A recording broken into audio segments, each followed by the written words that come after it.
Hi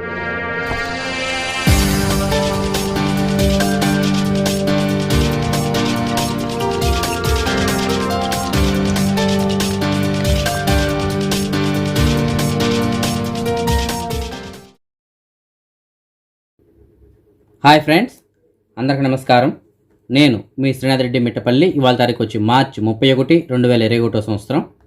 ఇవాళ ముఖ్యాంశాలకు వచ్చినట్టయితే, కువైట్లో ప్రస్తుతానికి ఏదైతే పార్షియల్ కర్ఫ్యూ ఉందో ఇది రేపు నెల 8వ తారీఖు పైన, అంటే ఏప్రిల్ 8వ తారీఖు పైన కొనసాగించాలా లేదా అనేటువంటి దాని గురించి నిన్న జరిగినటువంటి క్యాబినెట్ మీటింగ్లో అయితే ఎలాంటి నిర్ణయం తీసుకోలేదు.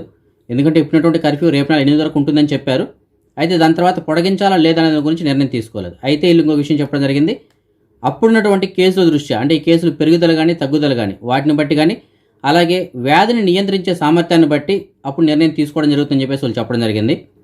కాబట్టి ప్రస్తుతానికైతే కనుక ఈ పాక్షిక కర్ఫ్యూ గురించి ఎలాంటి అప్డేట్స్ లేవు, యథావిధంగా కొనసాగుతుంది. దీనికి సంబంధించి ఏదైనా కొత్త అప్డేట్స్ వస్తే కనుక నేను మీకు తెలియజేస్తాను. కువైట్లో ఉన్నటువంటి ప్రవాస కార్మికులు, గృహ కార్మికులు మరియు ఇలాంటి హోదాల్లో ఉన్నటువంటి వారి గౌరవానికి భంగం కలిగించేటువంటి పదాలని ఇకపైన వాడకూడదు అని చెప్పేసి కువైట్కి సంబంధించినటువంటి వాణిజ్య మంత్రిత్వ శాఖ అయితే కనుక నిర్ణయం తీసుకోవడం జరిగింది. జనరల్గా గృహ కార్మికుల్ని అమ్మడం కానీ కొనడం కానీ ఇలాంటి పదాలు వాడుతుంటారు. వాటికి బదులుగా కువైట్లో ఇకపైన కేటాయించడం లేదంటే సేవల బదిలీ ఇలాంటి పదాలు వాడాలని చెప్పేసి గవర్నమెంట్ వాళ్ళు అయితే కనుక సూచించడం జరిగింది. దానితో పాటుగా సేవకులు, పని మనుషులు ఇలాంటి పదాలు వాడకూడదు, వాటికి బదులుగా వర్కర్స్ అని చెప్పేసి వాడాలని చెప్పేసి కూడా వీళ్ళు చెప్పడం జరిగింది. అలాగే ఈ గృహ కార్మికులు కానీ వర్కర్స్ కానీ సంబంధించినటువంటి ఏదైనా యాడ్స్ ఇస్తున్నప్పుడు ఆ యాడ్లలో వీళ్ళకి సంబంధించినటువంటి ఐడీలు కానీ, అలాగే వీళ్ళకి సంబంధించిన పర్సనల్ డేటా కానీ ఏది ముద్రించకూడదని చెప్పేసి వాళ్ళు చెప్పడం జరిగింది. సో మొత్తం మీద ఏంటంటే కువైట్లో ఇకపైన గృహ కార్మికులని, ఈ పని మనుషులని మాత్రం సంబోధించకూడదు, గృహ కార్మికులను వర్కర్స్ అని చెప్పేసి పిలవాలని చెప్పేసి వీళ్ళు చెప్పడం జరుగుతుంది. అమెరికాకు సంబంధించినటువంటి ఫైజర్ కంపెనీకి సంబంధించినటువంటి ఈ కరోనా వ్యాక్సిన్ అయితే కనుక ప్రస్తుతానికి పెద్దల్లో మాత్రమే వాడడం జరుగుతుంది. అయితే ఈ మధ్య కాలంలో వీళ్ళు పిల్లలపైన కూడా ఇది ప్రయోగించినట్టయితే ఎలా ఉంటుందని చెప్పేసి క్లినికల్ ట్రయల్స్ స్టార్ట్ చేశారని చెప్పేసి మనం గత వీడియోలో చెప్పుకున్నాం కదా. అందులో భాగంగానే ఈ ఫైజర్ కంపెనీ వాళ్ళు చేపట్టినటువంటి 3వ దశ క్లినికల్ ట్రయల్స్లో వీళ్ళు సుమారుగా ఒక 2260 మంది 12 నుంచి 15 సంవత్సరాల వయసు కలిగిన పిల్లలపై అయితే కనుక వీళ్ళు ప్రయోగాలు చేయడం జరిగింది. అందులో వీళ్ళు గమనించింది ఏంటంటే 100% రిజల్ట్స్ అయితే కనుక మంచిగా ఉన్నాయని చెప్పేసి వీళ్ళు గమనించారు. దీని దృష్ట్యా వీళ్ళు అమెరికాకు సంబంధించినటువంటి ఫుడ్ అండ్ డ్రగ్ అడ్మినిస్ట్రేషన్ వాళ్ళకైతే కనుక ఒక లేఖను పంపించబోతున్నారు, ఈ వ్యాక్సిన్ అప్రూవల్ చేయాలి అని చెప్పేసి. ఇది కనుక అప్రూవల్ వచ్చినట్టయితే 12 నుంచి 15 సంవత్సరాల వయసు ఉన్నటువంటి పిల్లలకు కూడా ఈ కరోనా వ్యాక్సిన్ అయితే ఇకపైన ఇవ్వడానికి అవకాశం ఉంటుంది. ఈ వ్యాక్సిన్ వచ్చి ఫైజర్ బయోటెక్ కంపెనీ వాళ్ళు అయితే కనుక తయారు చేయడం జరుగుతుంది. ఆల్రెడీ ఈ ఫైజర్ బయోటెక్ కంపెనీ వాళ్ళు తయారు చేసినటువంటి ఈ కరోనా వ్యాక్సిన్ అయితే కనుక 16 నుంచి 25 సంవత్సరాల వయసు ఉన్నటువంటి వాళ్ళపైన ప్రయోగాలు చేయడం జరిగింది. అది మంచి ఫలితాలు రావడంతో అమెరికా ప్రభుత్వం అమెరికా లోపల ఈ 16 నుంచి 20 సంవత్సరాల వయసు కలిగిన వారికి అత్యవసర సమయాల్లో ఈ కరోనా వ్యాక్సిన్ వాడడానికి అయితే ఆల్రెడీ అనుమతి కూడా ఇవ్వడం జరిగింది. దయ్యాలు, భూతాలు ఉన్నాయో లేదో మనకు తెలియదు, కానీ ఉన్నాయని నమ్మే వాళ్ళు ఉన్నారు, అలాగే లేవు అని చెప్పేసి నమ్మే వాళ్ళు కూడా ఉన్నారు. అయితే కువైట్లో మాత్రం ఒక మహిళ తనకున్నటువంటి దయ్యాన్ని వదలకొడతాము అని చెప్పేసి కువైట్కి సంబంధించిన ఒక మహిళ మరికొంతమంది మహిళలు కలిసి నా దగ్గర సుమారు ఒక 30,000 దినార్లు తీసుకున్నారు అని చెప్పేసి ఆవిడ పోలీస్ స్టేషన్లో కంప్లైంట్ చేయడం జరిగింది. అది కూడా బ్యాంక్ ట్రాన్సాక్షన్ ద్వారా ఒక 25,000 దినార్లు, క్యాష్ రూపంలో సుమారుగా ఒక 5,000 దినార్లు తీసుకున్నట్టు ఆవిడ చెప్పడం జరిగింది. దానికి సంబంధించిన ఆధారాలతో సహా, అంటే బ్యాంక్ స్టేట్మెంట్తో సహా ఆవిడ పోలీస్ స్టేషన్లో కంప్లైంట్ జరిగింది. ప్రస్తుతానికి కేసు అయితే కనుక నమోదు చేసుకుని వారిపైన విచారణ జరుపుతామని చెప్పేసి వాళ్ళు చెప్పడం జరిగింది. జనరల్గా ఇండ్లలో దొంగతనానికి వచ్చేటువంటి వాళ్ళు డబ్బులు, నగలు లేదా వస్తువులు ఇలాంటి వాటిని దొంగతనం చేయడానికి అయితే కనుక వస్తుంటారు. అయితే కువైట్లో మాత్రం ఒక వ్యక్తి ఒక ఖరీదైనటువంటి చిలకను దొంగతనం చేయడం జరిగింది. అది మొత్తం సీసీ కెమెరాలో రికార్డ్ అయింది. అతను బయట నుంచి రావడం, అది గోడ దూకి లోపలికి రావడం, దాని తర్వాత వచ్చి డోర్ ఓపెన్ చేసుకొని ఇతను ఎవరికి కనిపించకుండా ఒక మాస్క్ అయితే వేసుకోవడం, దాని తర్వాత ఆ చిలకను తీసుకొని మళ్ళీ బయట వెళ్ళి కారులో అయితే వెళ్ళిపోవడం జరిగింది. ఇది అత్యంత అరుదైనటువంటి ఖరీదైనటువంటి చిలక.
కువైట్కి సంబంధించినటువంటి MOI మినిస్ట్రీ ఆఫ్ ఇంటీరియర్ వాళ్ళు అందించినటువంటి సమాచారం మేరకు కువైట్లో నిన్న ఈ హోమ్ క్వారంటైన్ని అలాగే ఈ కర్ఫ్యూని ఉల్లంఘించిన వారి సంఖ్య కనుక 9గా ఉంది.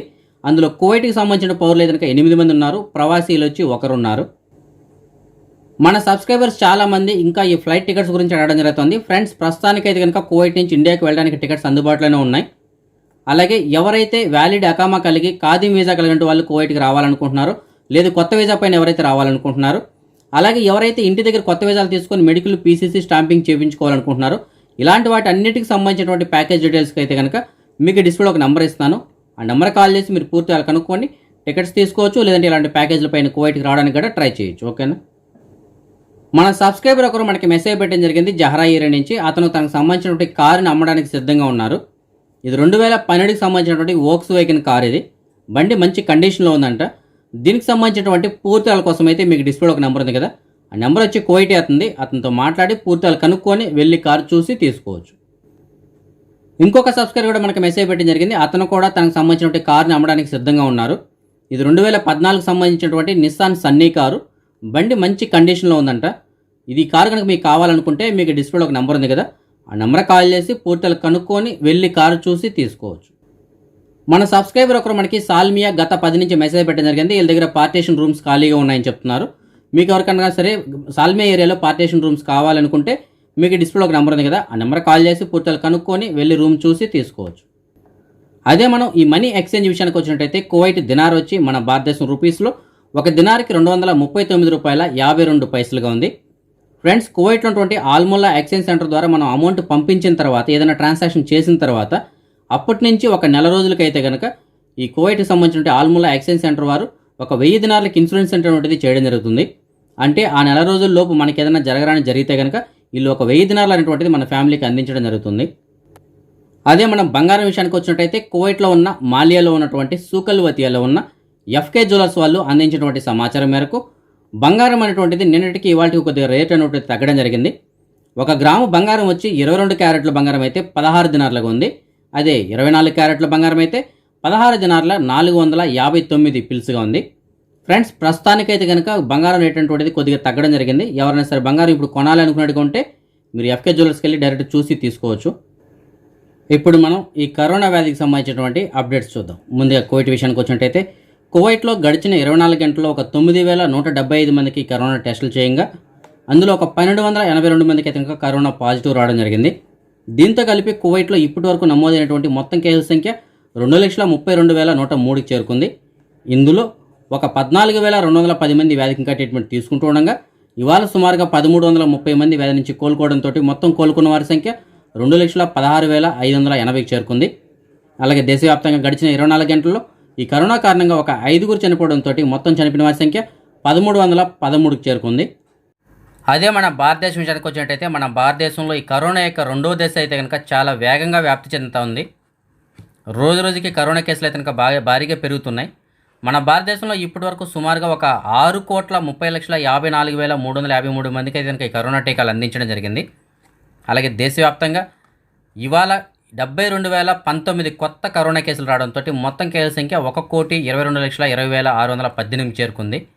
ఇందులో ఒక 5,80,327 మంది వ్యాధికి ఇంకా ట్రీట్మెంట్ తీసుకుంటుండగా ఇవాళ సుమారుగా 40,385 మంది వ్యాధి నుంచి కోలుకోవడంతో మొత్తం కోలుకున్న వారి సంఖ్య 1,14,72,462కి చేరుకుంది. అలాగే దేశవ్యాప్తంగా గడిచిన 24 గంటల్లో ఒక 457 మంది వ్యాధి కారణంగా చనిపోవడంతో మొత్తం చనిపోయిన వారి సంఖ్య 1,62,959కి చేరుకుంది. మన దేశంలో మళ్ళీ ఇంతకు ముందులాగానే కేసులు అయితే ఇంకా 72,000 దాటాయంటే రేపు మళ్ళీ ఇంకా పెరిగేటువంటి అవకాశాలు కూడా ఉంటాయి. సో వీటిని మనం వీళ్ళంత తొందరగా మనం కట్టడి చేయాల్సి ఉంటుంది. అదే మనం మహారాష్ట్రాల విషయానికి వచ్చినట్టయితే మహారాష్ట్రలో గడిచిన 24 గంటల్లో 39,544 కొత్త కేసులు నమోదాయి. అలాగే కేరళలో 2,653 కేసులు, కర్ణాటకలో 4,225 కేసులు, తమిళనాడులో 2,579 కేసులు చొప్పున నమోదు జరిగింది. అదే మన తెలుగు రాష్ట్రాల విషయానికి వచ్చినట్టయితే ఆంధ్రప్రదేశ్లో కేసులు అనేటువంటిది నిన్నటికి ఇవాళకి డబల్ అయిపోవడం జరిగింది. 1,184 కొత్త కరోనా కేసులు రావడంతో మొత్తం కేసుల సంఖ్య 9,19,89కి చేరుకుంది. ఇందులో ఒక 7,338 మంది వ్యాధికి ఇంకా ట్రీట్మెంట్ తీసుకుంటుండగా ఇవాళ సుమారుగా 456 మంది వ్యాధి నుంచి కోలుకోవడంతో మొత్తం కోలుకున్న వారి సంఖ్య 8,87,434కి చేరుకుంది. అలాగే రాష్ట్ర వ్యాప్తంగా గడిచిన 24 గంటల్లో ఒక నలుగురు ఈ వ్యాధి కారణంగా చనిపోవడంతో మొత్తం చనిపోయిన వారి సంఖ్య 7,217 చేరుకుంది. అదే మనం ఆంధ్రప్రదేశ్లో నమోదైనటువంటి కేసులు గడిచిన 24 గంటల్లో ఏ జిల్లాలో ఎన్ని కేసులు నమోదైన మనం చూసుకున్నట్టయితే తూర్పుగోదావరి జిల్లాలో 26 కేసులు నమోదై, అలాగే పశ్చిమ గోదావరిలో 11, చిత్తూరు జిల్లాలో 115, గుంటూరులో 352, అనంతపురంలో 66, నెల్లూరులో 78, ప్రకాశంలో 45, విశాఖపట్నంలో 186, కర్నూలులో 64, కడపలో 62, కృష్ణాలో 113, శ్రీకాకుళంలో 47, అలాగే విజయనగరంలో 19 కేసులు చొప్పున నమోదు జరిగింది. అదే మనం తెలంగాణ విషయానికి వచ్చినట్టయితే తెలంగాణలో గడిచిన 24 గంటల్లో 684 కొత్త కేసులు రావడంతో మొత్తం కేసుల సంఖ్య 3,07,889 చేరుకుంది. ఇందులో ఒక 4,965 మంది వ్యాధికి ఇంకా ట్రీట్మెంట్ తీసుకుంటుండగా ఇవాళ సుమారుగా 394 మంది వ్యాధి నుంచి కోలుకోవడంతో మొత్తం కోలుకున్న వారి సంఖ్య 3,12,27 చేరుకుంది. అలాగే రాష్ట్ర వ్యాప్తంగా గడిచిన 24 గంటల్లో ఒక ముగ్గురు ఈ వ్యాధి కారణంగా చనిపోవడంతో మొత్తం చనిపోయిన వారి సంఖ్య 1,697 చేరుకుంది. అదే మనం ప్రపంచవ్యాప్తంగా చూసుకున్నట్టయితే ప్రపంచవ్యాప్తంగా ఇప్పటివరకు సుమారుగా ఒక 12,91,00,000 కేసులు నమోదు కాగా అందులో ఒక 10,41,00,000 మంది అయితే ఈ వ్యాధి నుంచి ఇప్పటివరకు కోలుకోవడం జరిగింది. అలాగే ఒక 28,21,000 మంది అయితే ఈ వ్యాధి కారణంగా ఇప్పటివరకు చనిపోవడం జరిగింది. అదే మనం నిన్నటి విషయానికి వచ్చినట్టయితే ప్రపంచవ్యాప్తంగా సుమారుగా ఒక 5,49,900 కేసులు నమోదు కాగా అందులో అమెరికాలో 62,400 కేసులు, బ్రెజిల్లో 86,000 కేసులు, భారతదేశంలో 53,000 కేసులు, ఫ్రాన్స్లో 30,000, అలాగే ఇటలీలో 16,000, టర్కీలో 37,000, జర్మనీలో 13,000 కేసులు చొప్పున నమోదు జరిగింది. మన సబ్స్క్రైబర్స్ చాలామంది ఈ జాబ్ వేకెన్సీస్ గురించి వెయిట్ చేస్తుంటారు. కాబట్టి మీకు తెలిసిన చోట ఎక్కడైనా సరే పార్ట్ టైం కానీ ఫుల్ టైం కానీ ఏదైనా వేకెన్సీలు ఉంటే కనుక వీడియో కింద డిస్క్రిప్షన్లో నా వాట్సాప్ నెంబర్ ఉంటుంది. ఆ నెంబర్కి మీరు మెసేజ్ ద్వారా తెలియజేయగలరు. ఇవాళ కూడా మనకి కొంతమంది సబ్స్క్రైబర్లు మెసేజ్ పెట్టడం జరిగింది. అందులో ఒక సబ్స్క్రైబర్ మనకి ఫహేల్ ఏరియా నుంచి మెసేజ్ పెట్టారు. ఆడవాళ్ళకి సంబంధించినటువంటి మొబైల్ షాప్లో టైలర్గా పనిచేయడానికి ఒక టైలర్ కావాలని చెప్తున్నారు. అలాగే ఎవరైనా సరే పార్ట్ టైం కింద కానీ లేదంటే పీసుల లెక్కన కానీ లేదంటే గంటల లెక్కన కానీ పనిచేస్తామంటే దానికి కూడా వేకెన్సీ ఉందని చెప్తున్నారు. దీనికి సంబంధించినటువంటి పూర్తిల కోసం అయితే మీకు డిస్ప్లేలో ఒక నెంబర్ ఉంది కదా, ఆ నెంబర్ కాల్ చేసి పూర్తిలు కనుక్కొని వెళ్ళగలరు. ఇంకొక సబ్స్క్రైబర్ మనకి సాద్ అల్ అబ్దుల్లా ఈ రేడి నుంచి మెసేజ్ పెట్టడం జరిగింది. ఒక కోయిట్ వాళ్ళ ఇంట్లో పనిచేయడానికి ఒక కద్దామా కావాలని చెప్తున్నారు. అది కూడా టెంపరవరీగా ఒక 2 నుంచి 3 నెలలు పనిచేయడానికి మాత్రమే కావాలని చెప్తున్నారు. మంచి ఇల్లు అలాగే మంచి జీతం ఇస్తారంట. దీనికి సంబంధించినటువంటి పూర్తిల కోసం అయితే మీకు డిస్ప్లేలో ఒక నెంబర్ ఉంది కదా, ఆ నెంబర్ కాల్ చేసి పూర్తిలు కనుక్కొని వెళ్ళగలరు. ఇంకొక సబ్స్క్రైబర్ మనకి సవా హాల్ సాలెం ఈ రేడి నుంచి మెసేజ్ పెట్టడం జరిగింది. ఒక కోయిట్ వాళ్ళ ఇంట్లో డ్రైవర్గా పనిచేయడానికి ఒక మనిషి కావాలని చెప్తున్నారు. అది కూడా టెంపరవరీగా 1 నెలకు మాత్రమే కావాలంట, మంచి జీతం ఇస్తారంట. దీనికి సంబంధించిన పూర్తిల కోసం అయితే మీకు డిస్ప్లేలో ఒక నెంబర్ ఉంది కదా, ఆ నెంబర్ ఓన్లీ వాట్సాప్ మాత్రమే పనిచేస్తుంది. ఆ నెంబర్ కాల్ చేసి పూర్తిలు కనుక్కొని వెళ్ళగలరు. ఇంకొక సబ్స్క్రైబర్ మనకి మెసేజ్ పెట్టడం జరిగింది. ఒక కంపెనీ తరపున డెలివరీల కోసం అని చెప్పేసి కొంతమంది డ్రైవర్లు కావాలని చెప్తున్నారు. అది సూన్ వీజా కానీ ఖాదీ వీజా కానీ ఏ వీజా ఉన్నా సరే పర్లేదు అంటున్నారు. డ్రైవర్లు కావాలని చెప్తున్నారు. దీనికి సంబంధించినటువంటి పూర్తిల కోసం అయితే మీకు డిస్ప్లేలో ఒక నెంబర్ ఉంది కదా, ఆ నెంబర్ కాల్ చేసి పూర్తిలు కనుక్కొని వెళ్ళగలరు. ఇంకొక సబ్స్క్రైబర్ మనకి ఎర్ముక్ ఏరియా నుంచి మెసేజ్ పెట్టడం జరిగింది. ఒక కోయిట్ వాళ్ళ ఇంట్లో పనిచేయడానికి ఒక ఆడ వంట మనిషి కావాలని చెప్తున్నారు. మంచి జీతం ఇస్తారంట. దీనికి సంబంధించినటువంటి పూర్తిల కోసం అయితే మీకు డిస్ప్లేలో ఒక నెంబర్ ఉంది కదా, ఆ నెంబర్ కాల్ చేసి పూర్తిలు కనుక్కొని వెళ్ళగలరు. ఇంకొక సబ్స్క్రైబర్ మనకి మెసేజ్ పెట్టడం జరిగింది. ఒక కోయిట్ వాళ్ళ ఇంట్లో పనిచేయడానికి ఒక కద్దామా కావాలని చెప్తున్నారు. అది కూడా టెంపరవరీగా 1 నెలకు మాత్రమే కావాలని చెప్తున్నారు. మంచి జీతం ఇస్తారంట. దీనికి సంబంధించినటువంటి పూర్తిల కోసం అయితే మీకు డిస్ప్లేలో ఒక నెంబర్ ఉంది కదా, ఆ నెంబర్ కాల్ చేసి పూర్తిలు కనుక్కొని వెళ్ళగలరు. ఇంకొక సబ్స్క్రైబర్ మనకి మెసేజ్ పెట్టడం జరిగింది. ఒక కోయిట్ వాళ్ళ ఇంట్లో పనిచేయడానికి ఒక డ్రైవర్ కావాలని చెప్తున్నారు. అకామా కూడా కావాలంటే వీళ్ళు మార్చుకుంటారంట. అకామా మార్చుకున్నట్టయితే 180 దినాలు జీతం ఇస్తామని చెప్తున్నారు. వాళ్ళ సొంత అకామా అయితే 200 దినాలు ఇస్తామని చెప్తున్నారు. దీనికి సంబంధించినటువంటి పూర్తి వివరాల కోసం అయితే మీకు డిస్ప్లేలో ఒక నెంబర్ ఉంది కదా, ఆ నెంబర్ కాల్ చేసి పూర్తిగా కనుక్కొని వెళ్ళగలరు. ఇంకొక సబ్స్క్రైబర్ మనకి మెసేజ్ పెట్టడం జరిగింది. ఇతనికి డ్రైవర్ పని కావాలి అని చెప్తున్నారు. కువైట్లో ఇతనికి 10 సంవత్సరాల అనుభవం ఉందని చెప్తున్నారు. సో మీకు తెలిసిన చోట ఎక్కడైనా సరే డ్రైవర్ పని ఖాళీగా ఉంటే కనుక మీకు డిస్ప్లేలో ఒక నెంబర్ ఉంది కదా, ఆ నెంబర్ కాల్ చేసి అతనికి సమాచారం అందించగలరు. ఇంకొక సబ్స్క్రైబర్ మనకి మెసేజ్ పెట్టడం జరిగింది. ఒక కువైటీ అతని దగ్గర 1 సంవత్సరానికి అకామా కొట్టడానికి, అది కూడా డ్రైవర్ ఖాదీం అకామా కొట్టడానికి అతనికి ఖాళీ ఉందని చెప్తున్నారు. సో మీకు ఎవరికైనా సరే 1 సంవత్సరానికి డ్రైవర్ అకామా ఖాదీం అకామా కావాలి అనుకున్నట్టుకుంటే మీకు డిస్ప్లేలో ఒక నెంబర్ ఉంది కదా, ఆ నెంబర్ కాల్ చేసి పూర్తిగా కనుక్కొని మీరు వెళ్ళి అకామా కొట్టించుకోవచ్చు. ఇంకొక సబ్స్క్రైబర్ మనకి మెసేజ్ పెట్టడం జరిగింది. ఒక కువైట్ ఇంట్లో పనిచేయడానికి ఒక కద్దామా కావాలని చెప్తున్నారు. కువైట్ అతను కొత్త వీసా ఇస్తామని చెప్తున్నారు. అలాగే ఒక 150 దినాలు జీతం ఇస్తామని చెప్తున్నారు. ఇక్కడికి రావడానికి ఏదైతే ఖర్చు ఉంటుందో ఆ ఖర్చు మొత్తం అతనే పెట్టుకుంటామని చెప్తున్నారు. సో ఎవరైనా సరే ఇండియా నుంచి కువైట్ వాళ్ళ ఇంట్లో పనిచేయడానికి కద్దామా వస్తామో అని అడుగుంటే మీకు డిస్ప్లేలో ఒక నెంబర్ ఉంది కదా, ఆ నెంబర్ కాల్ చేసి మీరు పూర్తిగా కనుక్కొని కువైట్కి రావచ్చు. ఇంకొక సబ్స్క్రైబర్ మనకి మెసేజ్ పెట్టడం జరిగింది. ఇతను ఒక డ్రైవర్ వీసా కావాలని చెప్తున్నారు. ఇతను ప్రస్తుతానికి ఇండియాలో ఉన్నారు. కువైట్ వాళ్ళ ఇంట్లో పనిచేయడానికి ఒక డ్రైవర్ వీసా కావాలని చెప్తున్నారు. కాబట్టి మీకు తెలిసిన చోట ఎవరైనా సరే కువైట్ వాళ్ళ ఇంట్లో పనిచేయడానికి డ్రైవర్ వీసా ఇస్తామో అని అడుగుంటే మీకు డిస్ప్లేలో ఉన్నటువంటి నెంబర్ కాల్ చేసి అతనికి సమాచారం అందించగలరు. ఇవాళ మన సబ్స్క్రైబర్స్ యొక్క కొంతమంది పిల్లలు పుట్టినరోజు జరుపుకోవడం జరుగుతోంది.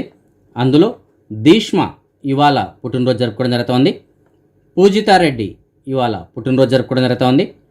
షేక్ మహమ్మద్ ఇవాళ పుట్టినరోజు జరుపుకోవడం జరుగుతోంది.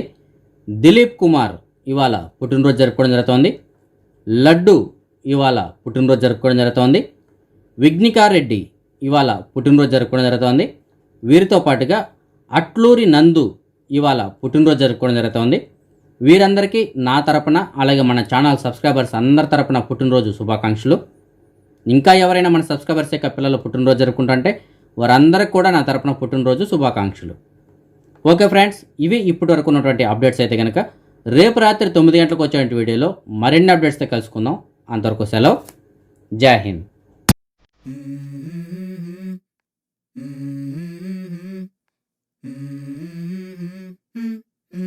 Let's go. I wake up to a little bit of drool on my pillow, feel like it's gonna be a bad day. Yeah, I'm tired of shit and the coffee ain't hit yet, damn ain't that great.